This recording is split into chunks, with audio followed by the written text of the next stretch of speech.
Do Senhor, então, nós lemos a palavra de Deus, acabamos de ler aí os 3 versículos do capítulo 1 de Ageu. Nós estamos aí na 3ª pregação de Ageu, né? Na primeira nós fizemos um panorama, na segunda a gente viu o problema que o povo estava vivendo lá, nos versículos 1 até o versículo 11, e hoje nós vamos ver a resposta de Deus para isso. Quando Deus está presente, a vida se torna diferente. Então, a mensagem de hoje, a presença de Deus muda o rumo da vida. Deixa a sua Bíblia aberta aí no primeiro capítulo de Ageu, e no momento oportuno nós vamos retomando a palavra de Deus. Vamos orar mais uma vez? Vamos orar ao Senhor, agradecer a Deus por essa chuva que Ele nos manda. Muito tempo sem chuva, seca. Essa semana o Senhor amenizou o nosso clima, trazendo um clima mais fresco, mais gostoso, chuva sobre a terra. Isso é graça de Deus, é bênção para as nossas vidas. Senhor, obrigado, Pai, pela Tua palavra que nós lemos. Obrigado, Senhor, por o Senhor falar no nosso coração de forma especial. Cada vez que nós lemos a Sua palavra, cada vez que nós paramos para ouvir a Sua voz, nós sabemos que o Senhor se revela a nós através das Escrituras. A palavra é Tua, é o Senhor que é o dono da igreja, é o Senhor que dirige as coisas, é o Senhor que é soberano. Eu te peço, Senhor, fala mais uma vez nos nossos corações, através da Tua palavra, que haja tudo do Senhor aqui e muito pouco de mim. Que a Tua palavra possa transformar o nosso coração e nos conduzir para um relacionamento mais íntimo e mais perfeito com o Senhor a cada dia. É no nome de Jesus que eu oro e te agradeço. Amém. Amém. Quando eu tinha 9 anos de idade, isso faz muito tempo já, no ano de 1986, eu me lembro que eu estava brincando em casa numa tarde de sábado e as minhas roupas começaram a apertar. O short começou a cortar a minha perna e eu corri para minha mãe para ver o que estava acontecendo e eu estava muito inchado. Muito inchado. E minha mãe se assustou com o que ela estava vendo, chamou meu pai, que rapidamente me colocou no meio de transporte que ele tinha, que era uma bicicleta, e correu comigo para a farmácia que tinha lá no bairro, né? O farmacêutico, ainda me lembro dele, o senhor Jesus Coelho, se assustou com o caso, ele conferiu a minha pressão estava muito alta, mais de 20 a minha pressão. E como um bom servo de Deus, eu chamo esse homem de servo, porque ele agiu para servir a Deus, socorrendo um escolhido de Deus. Ele pega a bicicleta do meu pai, guarda para dentro da farmácia dele, fecha a farmácia, coloca nós dois dentro do carro e corre para o hospital da cidade, que ficava a uns 8 quilômetros dali. O meu quadro de saúde era extremamente grave. Os meus 2 rins tinham parado de funcionar. E a correria para tentar salvar a minha vida foi intensa naquele dia, na hora que nós chegamos no hospital. E eu, uma criança de 9 anos de idade, sem entender muito do que estava acontecendo ali, eu estava em pânico. O atendimento foi de medicina intensiva naquela noite. Os meus pais tiveram que ir embora porque não podiam me acompanhar e eu fiquei muito assustado com toda aquela situação. Naquela noite eu não sei dizer para os irmãos se eu sonhei ou se eu estava delirando ou se realmente era um enfermeiro ou um médico que chegou ali do lado da minha cama, todo vestido de branco. Eu estava todo cheio daqueles equipamentos de uma UTI. E ele, muito alto, né? Eu era muito pequeno naquela época, ele muito alto, com um semblante muito tranquilo, ele segura a minha mão e me acalmou dizendo: filho, não se preocupe, eu estou aqui com você, eu vou ficar com você até a hora que os seus pais chegarem amanhã de manhã. Eu não sei dizer quem era esse homem. A única coisa que eu sei dizer é que depois que ele segurou a minha mão e me disse as palavras que ele disse, toda a insegurança de uma criança que estava longe dos pais, à beira da morte, foi embora. A correria dos médicos para tentar salvar a minha vida continuou, as picadas de agulha continuaram por toda a noite, as medicações continuaram, mas o meu medo foi embora. A maior sensação de paz e segurança que eu senti em toda a minha vida aconteceu por causa da presença daquele homem que tranquilizou o meu coração com aquelas palavras: não se preocupe, fique tranquilo, porque eu estou com você. Para uma criança, a presença dos pais, ela faz toda a diferença. É nos pais que o medo vai embora, que os problemas ficam pequenos, que o alimento está garantido, que o frio passa, que todas as necessidades e inseguranças são supridas. E nós, como bons filhos do Deus Todo-Poderoso, será que nós, às vezes, nos atribulamos tanto e não corremos para os braços do nosso Pai e encontramos nele a segurança de uma vida tranquila, por culpa nossa, de não nos dirigirmos ao nosso Pai Celestial com confiança no coração? Nós somos ovelhas do seu pastoreio. Nós seremos seus amigos quando nós fizermos o que o Senhor Jesus nos manda. E é sobre esse tema que eu gostaria de falar com os irmãos. Muito mais do que da presença daquele homem do lado da minha cama, naquele momento de adversidade, é a presença do nosso Deus em todo o tempo. Não existe segurança maior do que descansar nos braços de Jesus. Não existe tranquilidade maior na vida do que descansar nos braços de Deus. A presença de Deus muda o rumo da nossa vida, da nossa história. Então, dando sequência aí à exposição do profeta Ageu, nós lemos aí o capítulo 1. Eu gostaria de ler novamente esses 3 versículos. Você pode abrir a sua Bíblia comigo? Então Zorobabel, filho de Sealtiel, e Josué, filho de Josadaque, sumo sacerdote, e todo o restante do povo obedeceram à voz do Senhor, seu Deus, e as palavras do profeta Ageu, assim como o Senhor, seu Deus, o enviara.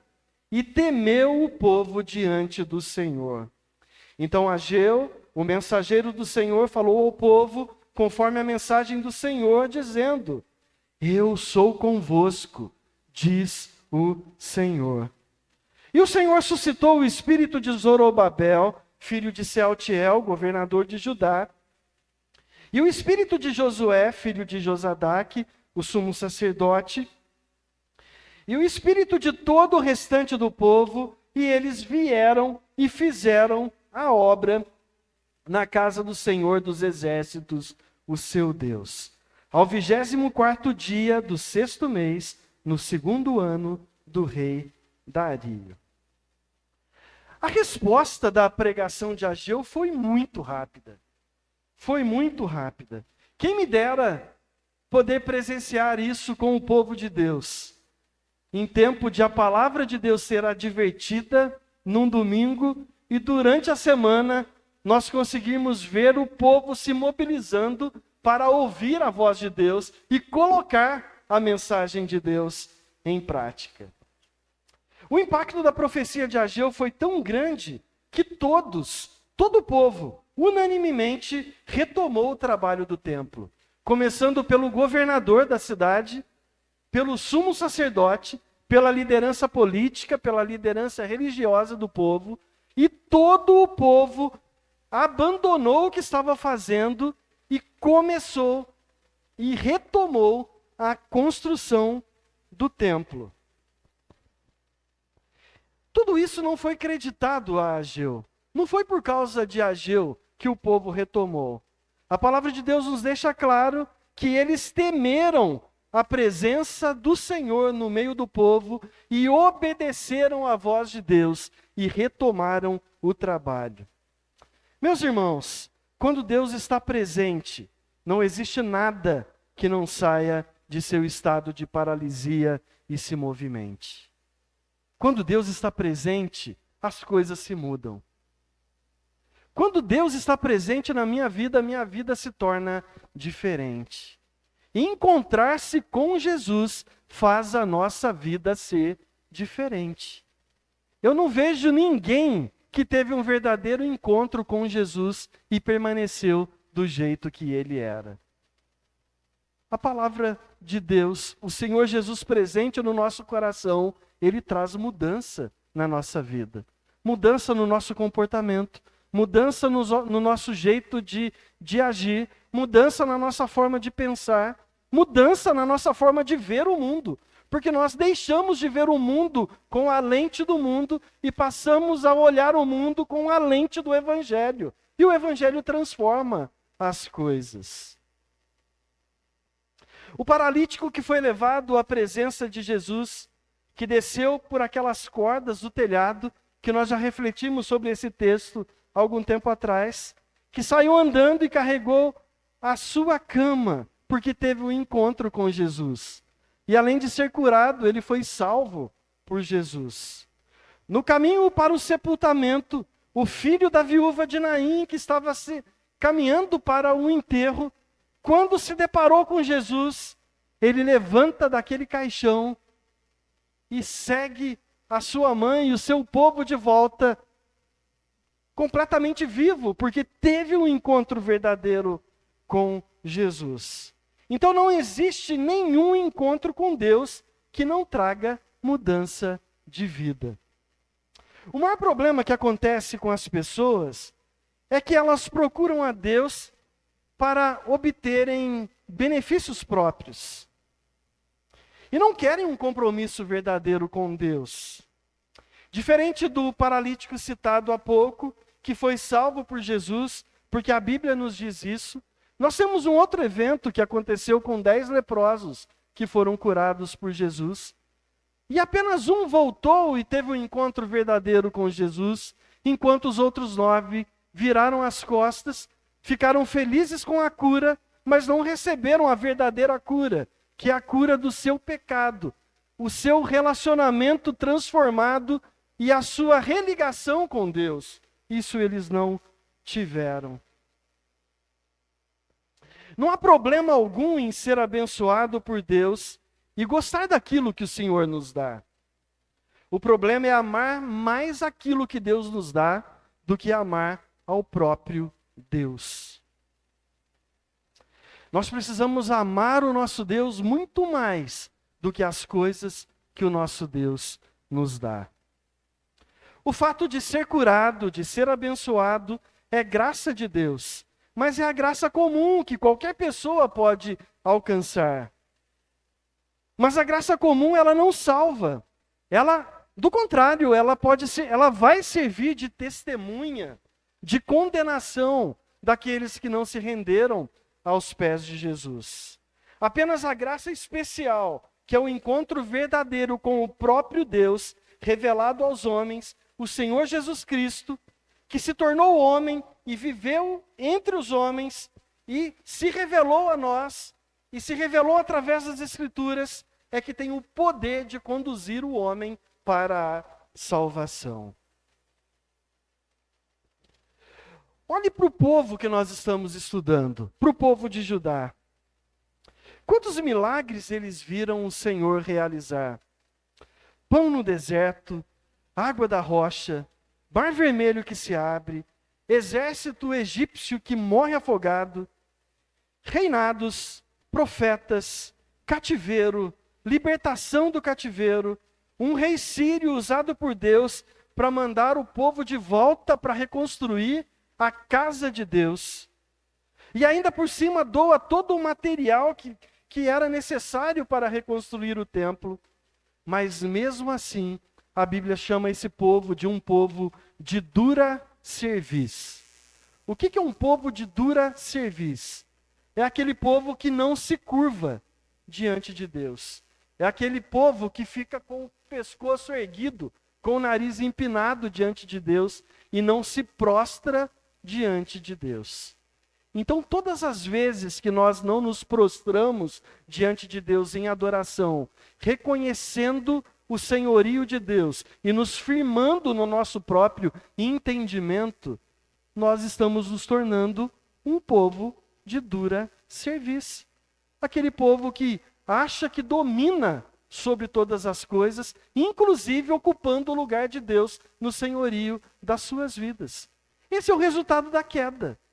Esse é o resultado da queda. Isso faz parte do Evangelho.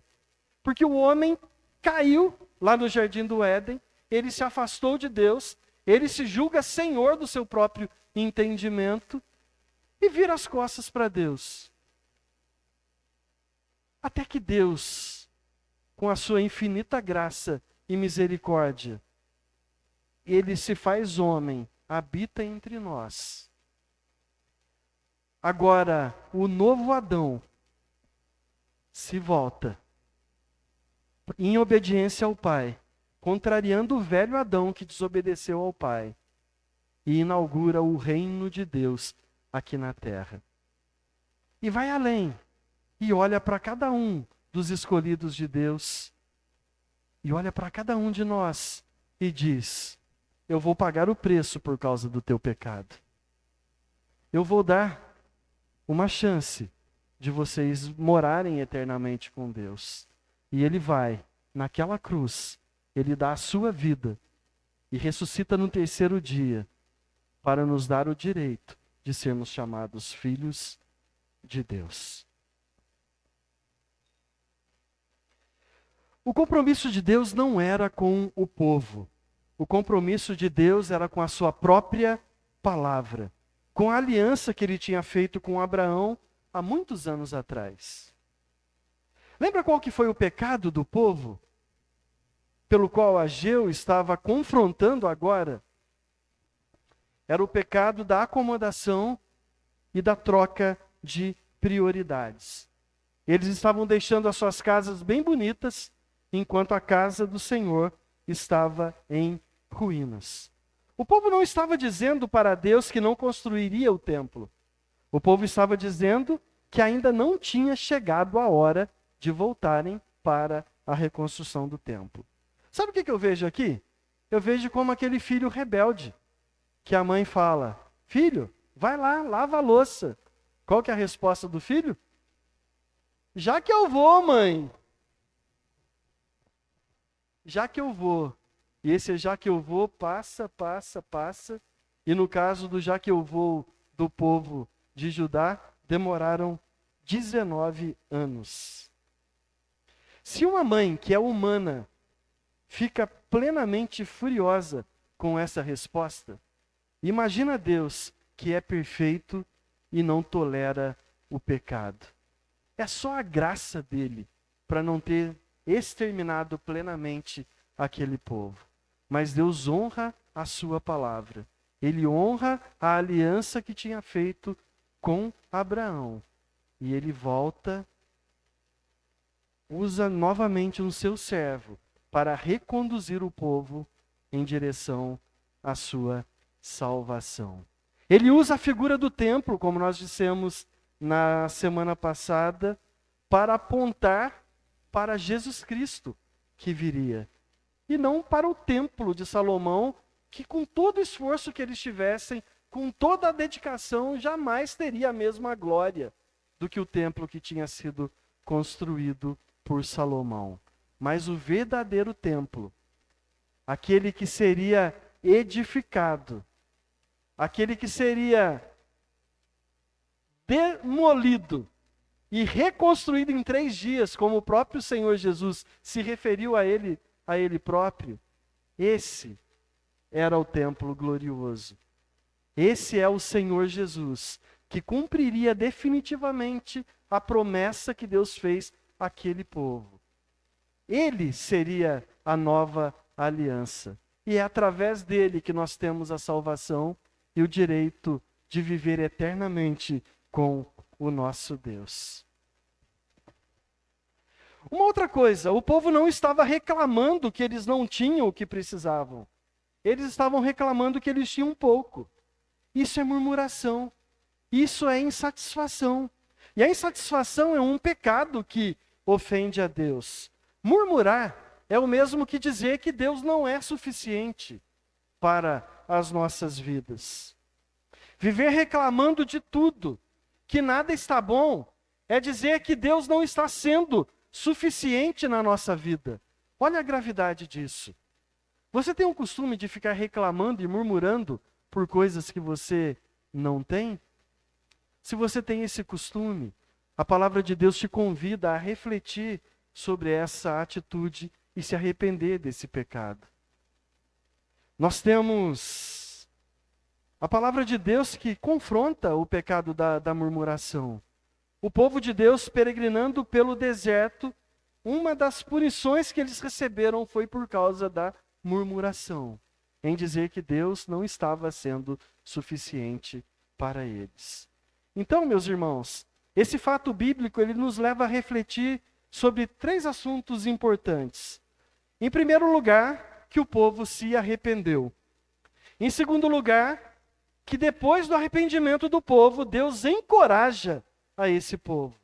E em terceiro lugar, depois que o povo se arrepende, depois que o povo é encorajado por Deus, Deus providencia a vida para o seu povo.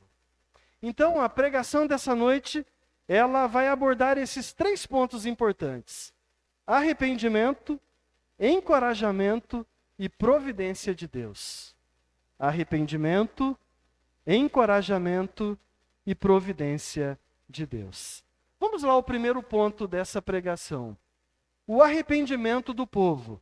O versículo 12, o primeiro versículo que nós lemos. Uma doutrina bíblica muito apoiada pelos cristãos reformados é a doutrina da eleição. Diferente do que muitos erroneamente pregam, a eleição de Deus não exime a responsabilidade humana.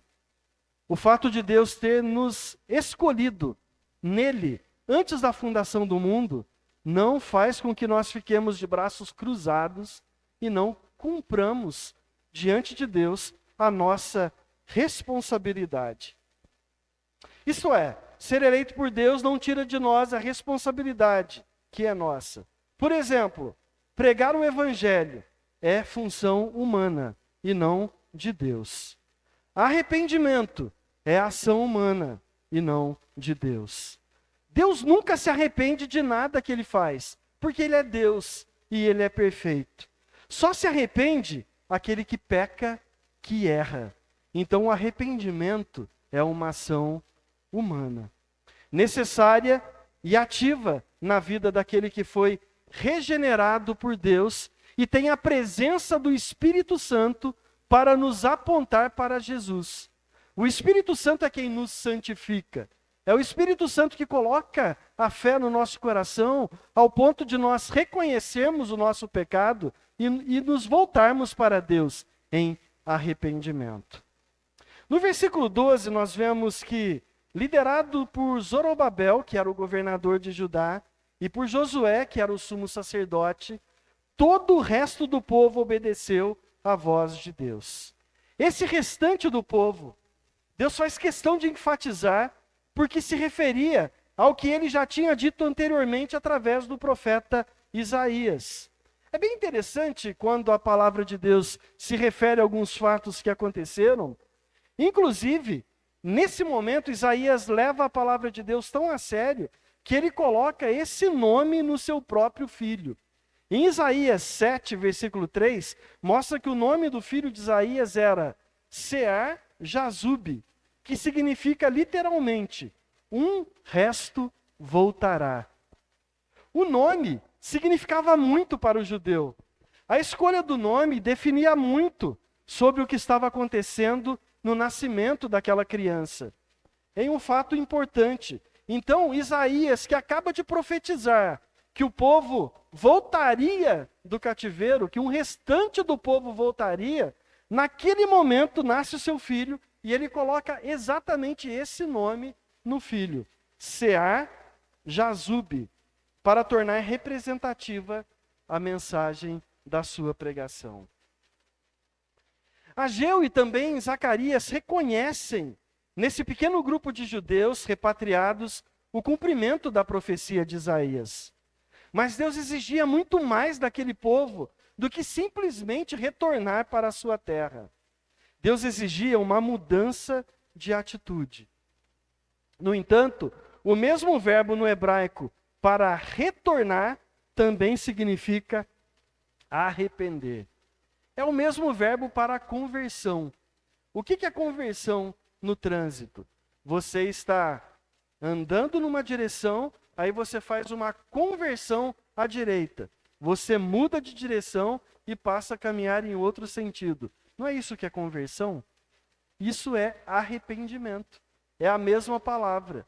O que é o arrependimento? Eu estou caminhando no pecado, desagradando a Deus. O Espírito Santo coloca a vida no meu coração e eu me arrependo. Eu não posso continuar com essa vida. Aí o que eu faço? Eu mudo de direção e começo a caminhar em direção a Deus. Isso é arrependimento. Por isso, é digno de nota quando Ageu frisa essa palavra na sua mensagem. O resto do povo voltará. No momento em que eles atendem a voz do Senhor, seu Deus, o povo não temeu a Ageu, mas o povo temeu ao próprio Deus. Esse temor do povo e a sua obediência de pronto à voz de Deus é completamente oposta à reação do povo à mensagem dos profetas anteriores ao exílio, que falavam e ninguém dava crédito, que pregavam e ninguém mudava de vida, até o momento em que Deus permite o cativeiro do povo durante 70 anos para viver como escravo, para ter o templo do seu Deus destruído, para ter o nome do seu Deus desonrado, para eles viverem como escravos e ouvirem a voz de Deus e depois retornarem quando passasse aquele tempo do castigo. Então, o resultado da desobediência e da idolatria daquele povo foi um castigo dado por Deus de viver 70 anos como escravo. Nós podemos comprovar isso na mensagem de Isaías, no capítulo 6, quando ele pergunta para Deus: até quando, Senhor, eu vou pregar e esse povo não vai ouvir? A resposta de Deus para Isaías foi: até que não tenha pedra sobre pedra, tudo esteja derrubado. Olha a diferença com Ageu. Ageu profetiza e a resposta de obediência do povo é quase que instantânea. Quase que imediatamente o povo retorna para o Senhor. Consegue ver a diferença? Isaías pregava, o povo virava as costas, ao ponto de Isaías ficar revoltado e perguntar para Deus: até quando, Senhor, eu vou pregar para esse povo e esse povo não vai se arrepender? E Deus fala: enquanto tiver pedra sobre pedra, você tem que pregar a palavra. Deus estava se referindo à destruição de Jerusalém. Então, diante disso, nós vemos uma aplicação muito importante aqui. A apatia diante da voz de Deus, isto é, o tanto faz, o dar de ombros para o que Deus está determinando na sua palavra, é evidência de ateísmo na prática. Às vezes nós condenamos o ateu por não crer em Deus, no mesmo momento em que a gente está sendo desobediente à voz de Deus. Sendo que eu estou praticando um ateísmo na minha atitude de desobediência e de rebeldia contra Deus.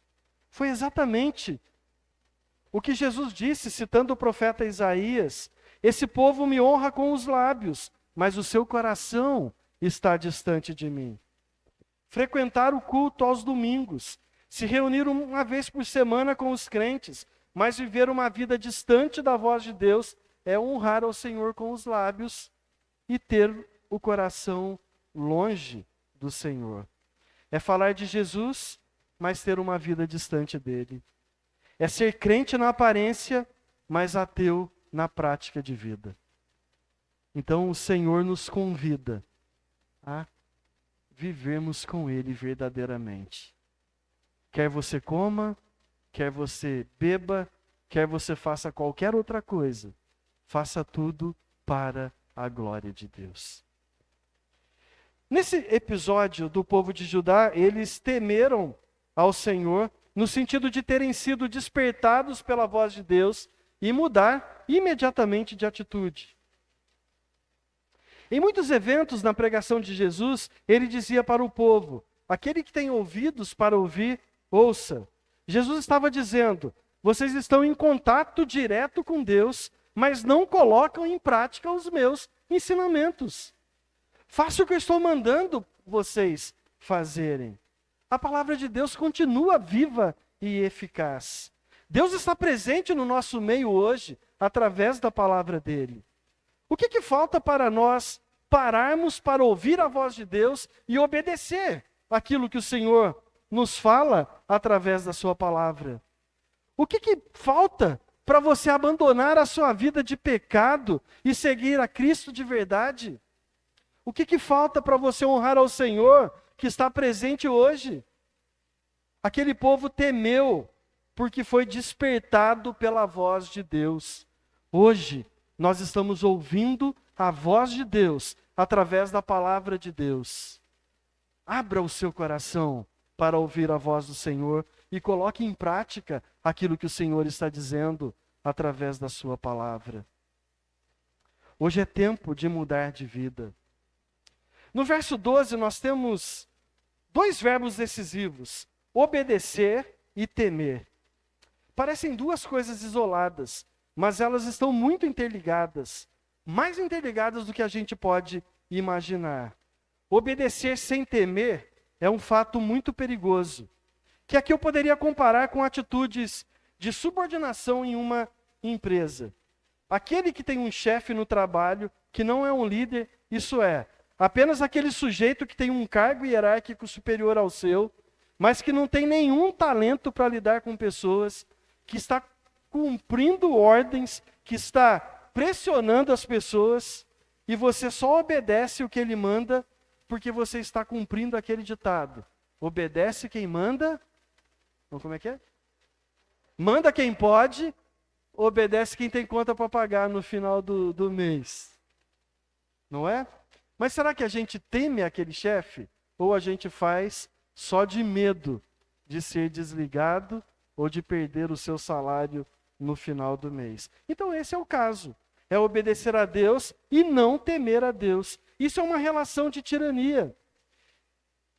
Obedecer por medo, obedecer por culpa, mas não obedecer por amor e por reconhecimento ao senhorio de Cristo na sua vida. Hoje a gente vê muitas religiões, muitas igrejas que vivem dessa forma, que colocam Deus como um tirano, como alguém que vai castigar se você não vier na igreja, que vai te punir se você não trazer o seu dízimo na igreja, que vai te castigar, que vai te dar pena, que vai fazer você perder a sua salvação, e o tempo inteiro pressionando. É um legalismo tão grande que coloca uma carga tão pesada nas costas daquela pessoa que ela mal consegue se levantar. E o próprio Senhor Jesus fala que o jugo dele é suave e o fardo dele é leve. Ele levou sobre si todo o peso do nosso pecado. Cabe a nós apenas obedecer, mas não por medo. Obedecer a Deus porque nós realmente tememos a Deus e amamos o Senhor. E como prova do nosso amor ao nosso Deus, nós vivemos uma vida de obediência a Deus. É muito diferente do que obedecer por causa do medo. É muito diferente obedecer por medo e obedecer porque você teme verdadeiramente ao Senhor. Os que não são salvos por Jesus obedecem a Deus assim. Quantos obedecem a Deus de medo de ir para o inferno? Mas não param nem para pensar que não é por causa do que eu faço ou que eu deixo de fazer que eu vou ser salvo ou que eu vou ser condenado. Não é a minha atitude boa, porque nada em mim é bom. Se nós olharmos para o nosso coração é mau. Nós somos pecadores. Nós não merecemos a graça de Deus. Nós não merecemos o perdão do Senhor. Tudo que nós recebemos é graça. Se nós podemos louvar ao Senhor e alegrar o nosso coração de um dia poder morar no céu, não é por mérito nosso, é por causa do que Jesus fez naquela cruz. Não é a nossa boa atitude ou a falta dela que vai nos livrar do inferno. O que nos livra do inferno é o amor de Jesus, seu ato generoso de se dar na cruz, se entregar à morte em obediência ao Pai. E a morte de Jesus na cruz substituiu a nossa morte. Portanto, irmãos, obedecer a Deus sem temer a Deus é obedecer a um Deus tirano que se ficar zangado vai castigar todo mundo que estiver por perto. A gente vê religiões que são assim. O islamismo, por exemplo, ele prega dessa forma, que só vai ser salvo aquele que Alá permitir. Só que ele vai decidir na hora. Se Alá tiver de bom humor na hora que o fiel chegar no paraíso, ele vai abrir a porta e vai deixar entrar. Mas se o fiel foi bom a vida inteira, fez boas obras, mas ele der um azar de chegar na porta do paraíso na hora que Alá tiver de mau humor, mesmo ele tendo feito boas obras, ele vai ser impedido de entrar lá. Você quer servir um Deus que age dessa forma? Que depende do bom humor dele para você ser salvo ou para você ser condenado? Eu sirvo um Deus que é justo, que é santo, que não tolera o pecado, mas que nos amou de tal forma que mandou o seu único filho para morrer naquela cruz, porque eu não podia pagar o preço da minha salvação com as minhas atitudes. Então ele fez isso por mim, morrendo naquela cruz para salvar a minha vida do inferno e da morte. A palavra de Deus no Salmo 128, verso 1, diz que bem-aventurado é aquele que teme ao Senhor e anda em seus caminhos. Isto é, não basta temer ao Senhor, é preciso obedecer e andar nos seus caminhos. Jesus disse: vós sereis meus discípulos se fizerdes o que eu vos mando. Lembra na pregação anterior do porquê eles começaram a construção do templo e pararam? Por causa da importunação dos samaritanos. Eles confrontaram os judeus de tal forma que eles ficaram com medo e pararam o trabalho e foram cuidar das suas próprias vidas. Por que antes eles tiveram medo e decidiram parar o trabalho, e agora eles perderam o medo, temeram ao Senhor e retomaram o trabalho em obediência? Quando verdadeiramente nós tememos ao Senhor, nosso medo é jogado fora. Se você vive com medo de tudo, se você tem medo de morrer e ir para o inferno, você precisa reconsiderar se realmente você teme a Deus e se teve um verdadeiro encontro com Jesus. Porque quem tem um encontro verdadeiro com Jesus não tem medo de nada, inclusive da morte. Eu já disse aqui outra vez uma fala do Billy Graham. Ele dizia que a morte é como o meu carro, que só me leva para o lugar onde eu quero ir. A morte para o crente é a abertura do caminho para a vida, e não o fim das coisas, ou a morte eterna. Em 1 João, capítulo 4, versículo 18, a palavra nos diz exatamente isso. No amor não há medo, pelo contrário, o perfeito amor elimina o medo, pois o medo implica castigo, e quem tem medo não está aperfeiçoado no amor. Qual que é o maior medo que você enfrenta hoje? Pense sobre isso. No ano de 2020, no auge da Covid, eu nunca tinha visto tantas pessoas conhecidas morrerem tão juntas perto de mim como eu vi naquele ano.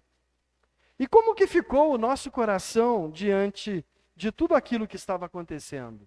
Você teve medo? Você teve medo de morrer da Covid? Você teve medo de que algum ente querido seu morresse? A Covid passou, mas será que é só a Covid que foi capaz de matar? Será que hoje nós não corremos o risco de morrer por nenhum outro motivo? Será que se eu tiver medo de morrer, eu não vou ficar em pânico de sair na rua e ser atropelado por um carro? De ir trabalhar e sofrer um acidente e morrer? Pense, quantos perigos nós enfrentamos a cada dia? Quantas dificuldades nós enfrentamos? Mas temer ao Senhor é confiar que Ele está na direção de tudo e que nada que Ele não queira que aconteça vai acontecer. Isso, irmãos, é libertador. O temor do Senhor manda para longe todo o medo. Nós ficamos apreensivos, mas nós não ficamos com medo. Nós ficamos tristes com a perda de alguém querido, mas nós não perdemos a esperança no nosso Deus, porque nós confiamos na ressurreição e nós sabemos que o salvo em Cristo não morre eternamente, mas que vive para sempre com Cristo.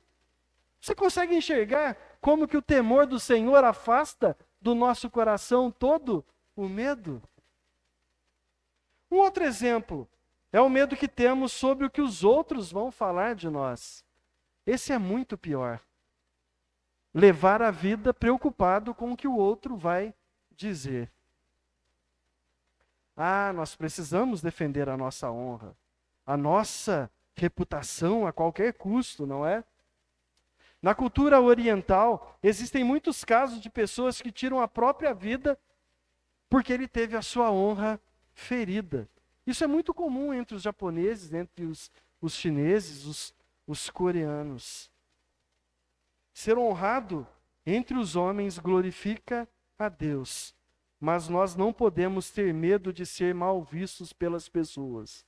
Nós precisamos ter medo de desagradar ao nosso Deus.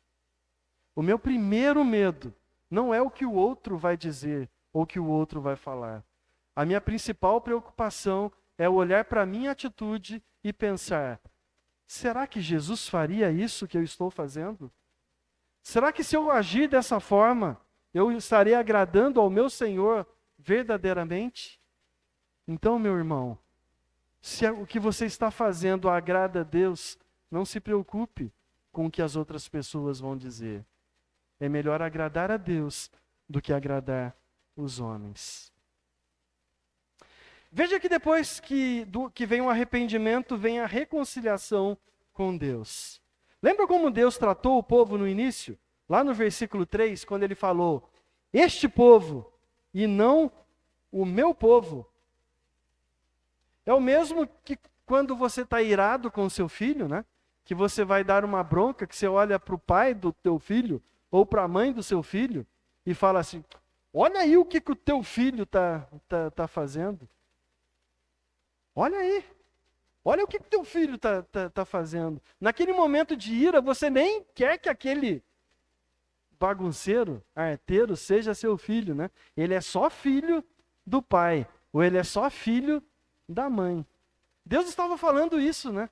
Esse povo aí, e não o meu povo. Mas agora, depois que o povo é reconciliado com Deus, Deus fala para o povo: obedeceram ao Senhor, o seu Deus. Olha a diferença. A reconciliação traz a aproximação com Deus. O arrependimento traz comunhão com Deus. Um Deus que é santo e não tolera o pecado. Mas quando ele vê um coração quebrantado, regenerado, disposto a errar, mas reconhece o seu pecado e cai de joelhos nos pés do Senhor, o Senhor jamais virará as costas para um coração arrependido. Arrepender do pecado é se aproximar de Deus. Um Deus santo jamais terá prazer no pecado. Uma das grandes mentiras que eu vi sendo pregada é que Deus odeia o pecado, mas ama o pecador. Isso é mentira, porque Deus odeia tanto o pecado quanto odeia o pecador. Mas, pastor, como assim? O pecado, ele tornou toda a humanidade inimiga de Deus. Então Deus odeia o pecado e odeia o pecador. Quem realmente Deus ama é aquele que foi salvo por Jesus, que foi justificado por Jesus, que teve seus pecados perdoados e pagos pelo sacrifício de Jesus. Quer ser odiado por Deus?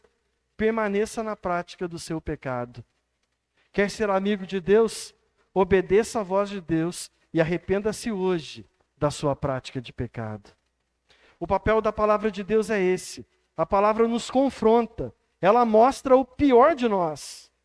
É Agostinho prostrado aos pés de Jesus dizendo: a tua palavra feriu o meu coração, e isso, por causa disso eu te amei. Mas então, ela nos encoraja a mudar de vida, a mudar de atitude. Isso é conversão, isso é mudança de rumo. Quando nós ouvimos a voz do Senhor e nos prostramos diante da vontade de Deus, nós somos esmagados pela palavra. Nós nos sentimos humilhados pela palavra. Mas ao mesmo tempo em que eu sou humilhado, eu me sinto novamente restaurado e religado com o meu Deus. Então é muito melhor ser esmagado pela palavra e ter comunhão com o Senhor, do que ter o ego massageado, mas viver longe de Deus.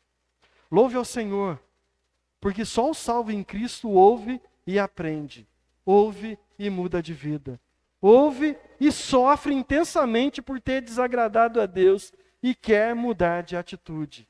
A palavra de Deus em Hebreus 12, versículos 5 e 6, dá um conselho muito interessante.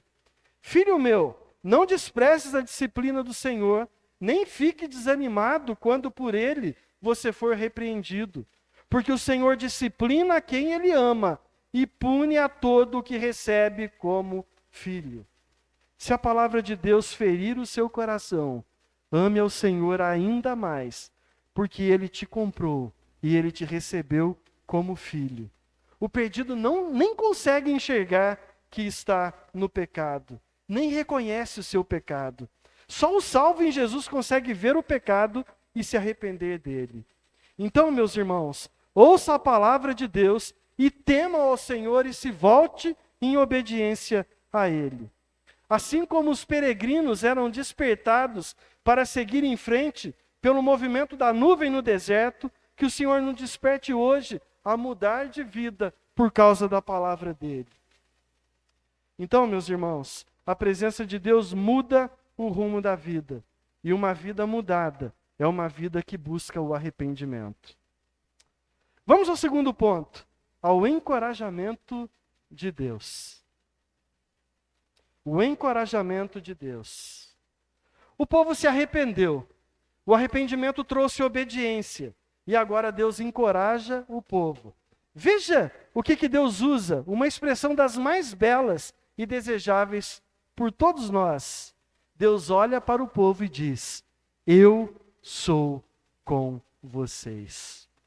Quero um encorajamento melhor do que esse, de você estar completamente perdido e Deus olhar para você e dizer: eu estou com você. É muito melhor do que a companhia daquele homem naquele dia de sofrimento que falou para eu não ter medo. É a presença do Senhor mudando o rumo da nossa vida. Assim que o povo deixou clara a sua intenção de executar as instruções de Ageu, ele recebeu o incentivo de Deus no versículo 13. Eu sou convosco. Deus endossa e confirma nossas boas decisões de honrarmos e servirmos a Ele. A palavra do Senhor é viva e ela aplica-se perfeitamente para nós hoje. O próprio Jesus disse: eu estarei convosco todos os dias, até a consumação do século. O templo já estava pronto? Ainda não. A construção estava apenas começando. Lembra que antes de Cristo a presença de Deus era representada pelo templo? Mas então você pode perguntar, e agora? O templo não estava pronto? Como que Deus declara que ele estava presente? Deus queria ensinar para aquele povo que ele próprio era muito mais importante que o templo físico. Esse ensinamento vai ficar muito claro no capítulo 2, mas aqui Deus já está apontando para o Emanuel que viria e veio, que estaria presente e que está presente hoje no nosso meio. O próprio Deus, não a figura do templo, mas o próprio Deus estava presente entre eles.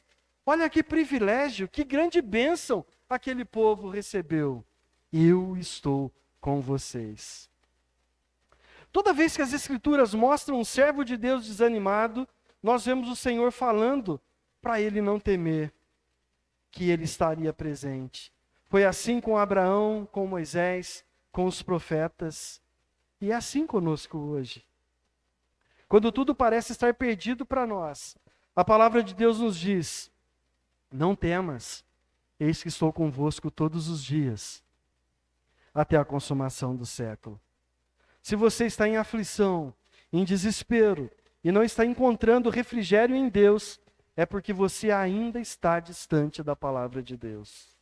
Em vez de ficar correndo atrás de misticismos e revelações, leia a palavra de Deus. As Escrituras é o Senhor presente, e Ele nos conforta nos momentos de maiores necessidades. Se você está angustiado, encontre refrigério para a sua alma no Senhor. Faça o que o salmista disse. Pergunte para você mesmo: por que está abatida a minha alma? Espera, pois, no Senhor, porque eu ainda o louvarei. Espera no Senhor. Meus irmãos, descanse o seu coração nos braços de Deus. O Senhor nos diz: não tenha medo, eu estou presente. Que grande privilégio tem aquele que tem comunhão com o Senhor. Ouça a voz do Senhor Jesus dizendo: no mundo tereis aflições, mas tenha bom ânimo, eu venci o mundo.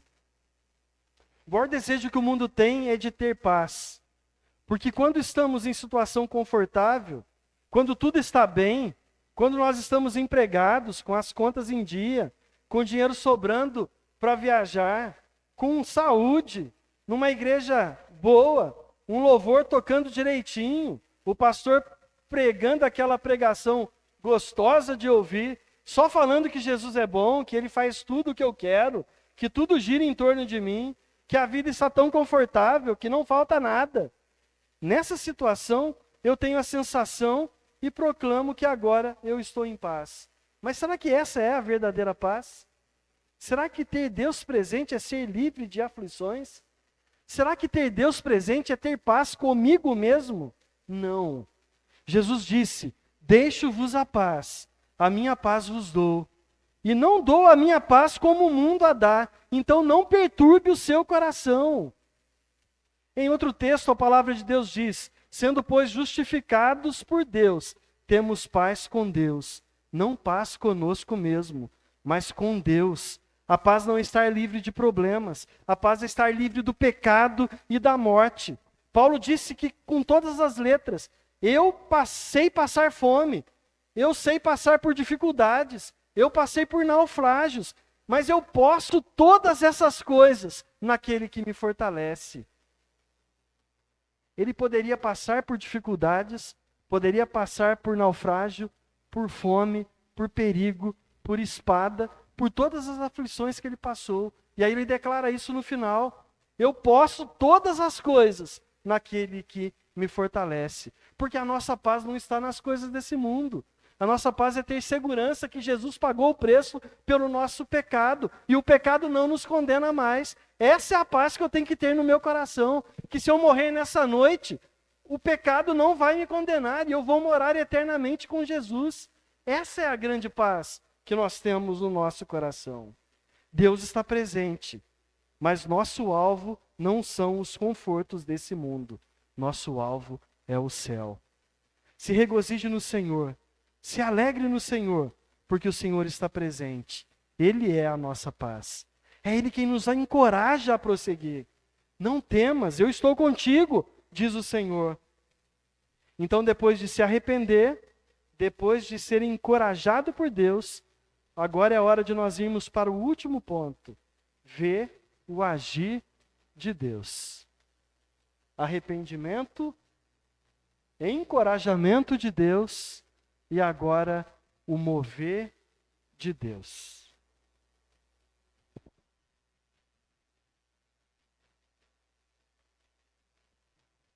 Os versículos 14 e 15, encerrando o parágrafo que nós estamos lendo, começa dizendo que o Senhor deu ânimo ao governador, na Almeida 21. Ele despertou na NAA e na ARA. Ele encorajou na tradução da NVI. Ele levantou na tradução da Almeida Revista e Corrigida. Cada tradução apresenta um sinônimo, mas a palavra no português que mais se aproxima do hebraico é que Deus moveu. Por trás da reação disposta dos dois líderes e do povo estava o mover silencioso de Deus, a atuação do Senhor, criando uma atitude aberta a seu espírito, para que houvesse a mudança e o trabalho na casa do Senhor dos Exércitos. É a mesma ação que Deus faz com Ciro, o rei que libertou o povo. Deus desperta o espírito desses homens para fazer o que ele queria que fosse realizado.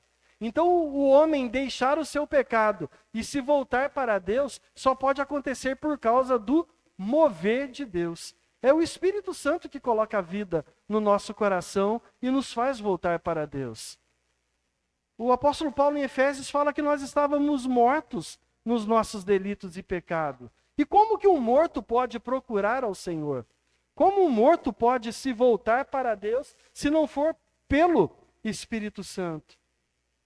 Então, tudo de bom que acontece é por causa de Deus. Isso é a graça comum de Deus. Nós já estudamos sobre isso na escola bíblica dominical. Deus é a fonte inesgotável do bem. Então, tudo que acontece de bom nesse mundo, tanto proveniente de justos quanto de ímpios, não provém de outra fonte que não seja do próprio Deus. A palavra de Deus diz que Deus opera em nós tanto o querer quanto o realizar.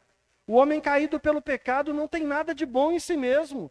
Tudo que nós fazemos de bom vem de Deus, e não para os nossos próprios méritos, mas para a glória de Deus.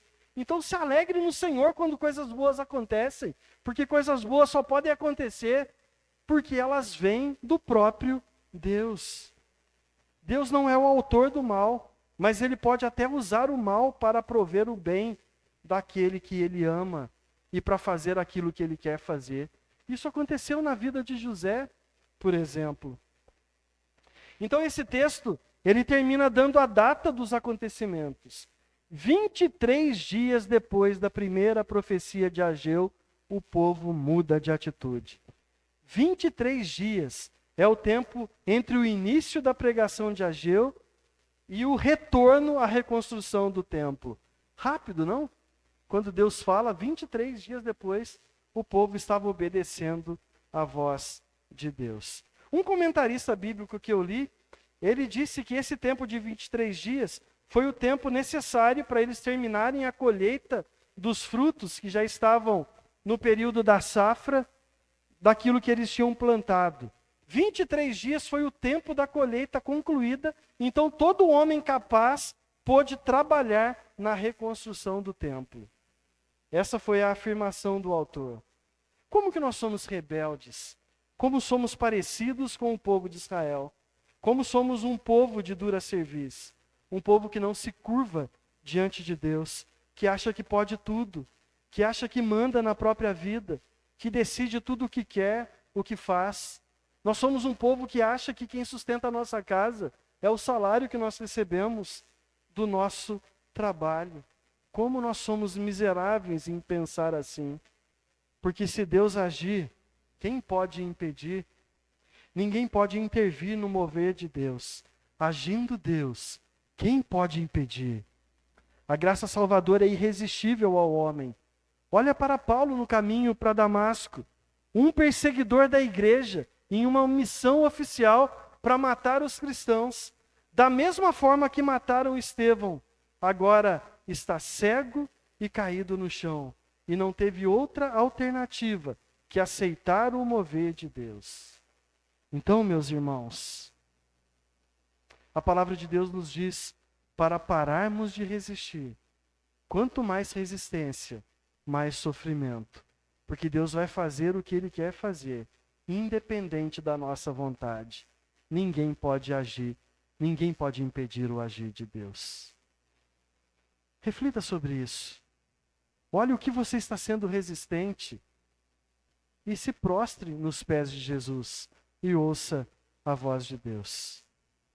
Para nós finalizarmos, eu gostaria que você refletisse sobre como está o seu relacionamento com Deus. Você já ouviu a voz de Deus? Já se arrependeu? Já viu a ação de Deus? Você tem buscado contentamento no Senhor, lendo e estudando as Escrituras? Lembre-se sempre, Deus está presente e a presença de Deus muda o rumo da vida. Às vezes eu vejo alguém falando, como eu queria ouvir a voz de Deus. Eu queria ouvir a voz de Deus em alto e bom som. Quer ouvir a voz de Deus em alto e bom som? Leia a palavra de Deus em voz alta. Você vai ouvir a voz de Deus em alto e bom som. Eu comecei com o meu testemunho e eu queria terminar com ele. Eu fiquei internado 1 semana no hospital, muito ruim, até a quarta-feira, o dia em que o médico chamou os meus pais, lavou as mãos e disse: não tem nada mais para ser feito pelo seu filho. O seu filho vai morrer. Ele não vai passar dessa noite. Na época eu era filho único. O médico olhou para o meu pai e ainda o confrontou. Mas por que vocês só têm um filho? Dizendo para ele, vocês vão ficar sem nenhum. Ele disse que eu ia morrer. Naquele momento, a minha mãe em desespero, ela cai de joelhos aos pés da minha cama. Ela cai nos pés de Jesus e clama por misericórdia. E o Senhor, porque Ele quis, para a glória dEle, Ele decidiu me curar naquele momento. A presença de Deus, naquela quarta-feira, mudou o rumo da minha vida. E hoje nós estamos aqui reunidos para a glória do nome de Jesus. Eu me lembro que um pastor, amigo nosso, depois de ouvir esse testemunho, o que Deus fez na minha vida, eu era um menino ainda, não lembro quantos anos eu tinha, ele olha para mim e fala assim, Deus não fez isso na sua vida à toa. Ou você vai ser grandemente usado nas mãos de Deus, ou você vai se afastar plenamente de Deus e não vai querer nada com Deus e com o Evangelho. E naquele dia, eu olhei e pensei no meu coração, eu jamais vou me afastar do meu Senhor. Eu vou viver a minha vida para honrar o meu Senhor. E Deus tem me dado graça para estar aqui junto com os irmãos, pregando a palavra de Deus e crescendo junto com os irmãos. Porque a presença de Deus, ela muda o rumo da nossa vida. Amém? Que o Senhor abençoe a vida de cada um.